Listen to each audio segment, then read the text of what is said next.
Allez, on se penche aujourd'hui sur un produit financier que tout le monde connaît en France ou croit connaître, l'assurance vie. C'est ultra populaire, mais franchement, c'est aussi souvent très mal compris. On va décortiquer ça ensemble pour voir ce qu'il y a vraiment sous le capot. Bon, première chose, on met les pieds dans le plat. Le nom assurance vie, c'est un peu un piège, non? On entend assurance, on pense tout de suite assurance décès, protection en cas de pépin, mais est-ce que c'est vraiment ça, une assurance vie? Eh bien, la réponse, c'est non, carrément pas. En fait, il faut voir l'assurance vie comme une sorte de boîte à outils pour investir. On a l'appelle une enveloppe fiscale. Ça veut dire que c'est un cadre, un contenant dans lequel on peut mettre plein de placements différents tout en profitant d'une fiscalité super intéressante. C'est vraiment l'outil d'investissement pour le long terme par excellence, un peu le couteau suisse de l'épargnant. Ok, maintenant qu'on a clarifié ça, allons voir pourquoi ce produit a autant de succès. C'est quoi le secret? Qu'est-ce qui fait que des millions de Français en ont une? Allez, on regarde d'abord le côté pile, les avantages. Alors, à l'intérieur de cette boîte à outils, il y a en gros deux grands compartiments, deux mondes. D'un côté, on a ce qu'on appelle les fonds en euros. Là, c'est la sécurité avant tout. Le capital est garanti, pas de mauvaise surprise, le rendement est stable, mais bon, soyons honnêtes, il est assez faible. Et de l'autre côté, on a les unités de compte. Ah, là, c'est différent. C'est la porte d'entrée vers les marchés financiers, actions, ETF et même immobilier avec les SCPI. Le potentiel de performance est bien plus grand, mais attention, qui dit potentiel plus élevé, dit aussi risque de perdre une partie de son capital. Ok, s'il y a un chiffre à graver dans sa mémoire quand on parle d'assurance vie, c'est celui-là, 8. 8 ans. C'est un peu le nombre magique. C'est au bout de 8 ans que le contrat révèle tout son potentiel, que la fameuse magie fiscale commence vraiment à opérer. Alors, pourquoi ce chiffre 8 est si crucial?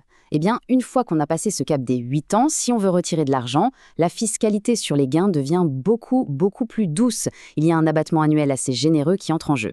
Et ce n'est pas tout. L'assurance vie, c'est aussi un outil absolument génial pour préparer sa succession, pour la transmission de patrimoine, avec des règles fiscales là encore très spécifiques et avantageuses. Et tout ça, bien sûr, en plus de la flexibilité dont on parlait juste avant. Bon, ça c'était le côté lumineux de la force. Mais il y a toujours un mais, n'est-ce pas?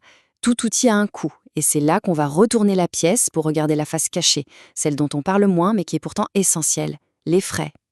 Et pour parler des frais, il y a une phrase de John Bogle, une légende de l'investissement, qui dit tout.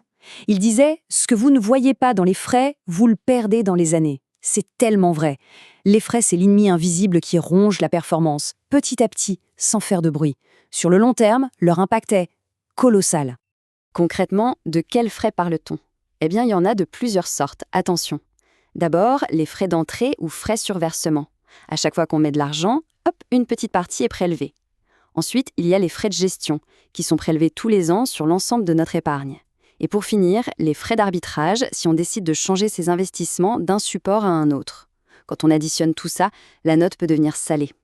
Le truc, c'est que ces frais, c'est comme avoir un petit trou dans un seau qu'on essaye de remplir. Ils freinent constamment la performance. Ils viennent grignoter les gains, année après année. Et ça casse complètement la belle mécanique des intérêts composés. C'est simple. L'argent qui part en frais, c'est de l'argent qui ne travaille plus pour nous. Et sur 20 ou 30 ans, la différence entre un contrat avec peu de frais et un contrat cher, elle est juste énorme. Ça peut se chiffrer en dizaines de milliers d'euros. Alors, maintenant qu'on a vu les deux côtés, les avantages et les inconvénients, il est temps de faire le bilan. Comment est-ce qu'on assemble tout ça pour y voir clair?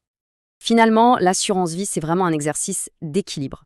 D'un côté de la balance, on a des avantages fiscaux qui sont, il faut le dire, vraiment puissants. Et de l'autre, on a le poids des frais, qui peut être très lourd. Tout le jeu consiste à trouver le bon équilibre. Donc, si on devait résumer en quelques points, l'objectif, c'est un outil de long terme, pour sa fiscalité. Les plus, clairement, la fiscalité après 8 ans, le choix des investissements et l'atout pour la transmission. Les moins, les frais, qui peuvent être un vrai problème, et une liquidité qui n'est pas toujours immédiate. La conclusion de tout ça, elle est simple. Il faut être super vigilant. Il faut comparer, éplucher les contrats, ne rien laisser au hasard. Et ça nous laisse avec une question. La question à se poser avant de signer quoi que ce soit. Est-ce que le contrat qu'on a sous les yeux est un véritable outil pour faire grandir son patrimoine, ou est-ce que c'est juste un fardeau, une coquille vide où les frais vont tout dévorer? Tout est là. La différence entre un bon et un mauvais contrat est abyssale,